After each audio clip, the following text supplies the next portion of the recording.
kita membuahkan 1 sampai 2 buah per satu pohon. Nah, penyeleksian buah ini nutrisi yang diserap oleh tanaman itu tidak langsung lari ke pucuk. Jadi larinya itu selain daun, batang, juga buah.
Baik, selamat pagi menjelang siang sahabat tani semuanya dimanapun Anda berada.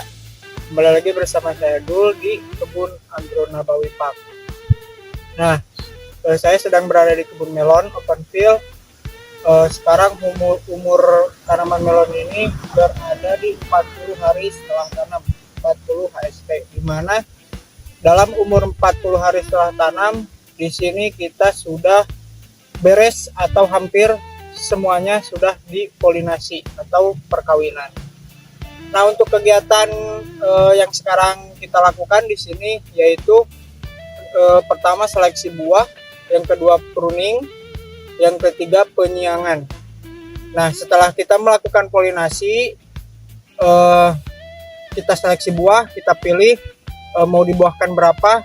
Kebetulan di sini kita membuahkan 1 sampai 2 buah per satu pohon. Nah, penyeleksian buah ini ditujukan untuk menghasilkan buah yang baik, yang sempurna. Kemudian setelah seleksi kita juga melakukan pruning. Jadi setelah kita menyeleksi buah, misalkan 1 atau 2 buah kita seleksi, kita sisakan di dalam satu pohon. Nah, semuanya yang dinamakan tunas air, cabang, dan segala macamnya itu kita pruning sampai bersih. Nah, setelah kita pruning, kemudian yang ketiga penyiangan. Penyiangan ini bertujuan untuk menyiangi media tanam dan juga buah supaya penyinaran sinar matahari masuk optimal ke tanaman. Nah, setelah kita seleksi buah, pruning, dan juga penyiangan, tahap akhir adalah gantung buah dan juga topping. Gantung buah ini bertujuan untuk menggantung buah supaya si buah ini tidak cenderung merosot ke bawah. Jadi kita gantung pakai tali bebas, itu bisa pakai tali rapia, tali majun, dan segala macamnya. Yang penting talinya itu agak tidak kecil, jadi agak lebar supaya tidak membuat luka kepada tangkai atau cupat buah. Nah, setelah kita melakukan gantung buah, tahap akhir adalah yang dinamakan topping atau pangkas pucuk dari tanaman itu sendiri. Tujuannya apa? Supaya nutrisi yang diserap oleh tanaman itu tidak langsung lari ke pucuk. Jadi larinya itu selain daun, batang, juga buah. Nah, kita fokuskan setelah kita pruning dan juga topping, pemangkasan pucuk utama tanaman, itu memfokuskan nutrisi itu masuk ke buah, menjadikan buah itu lebih cepat besar dan manis. Nah, setelah topping gantung buah itu kita tinggal nunggu panen. Dari proses setelah kegiatan tersebut kita hanya melakukan pemupukan dan juga penyemprotan hama. Terus kemudian adapun keuntungan atau kelebihan dan kekurangannya menanam melon di open field.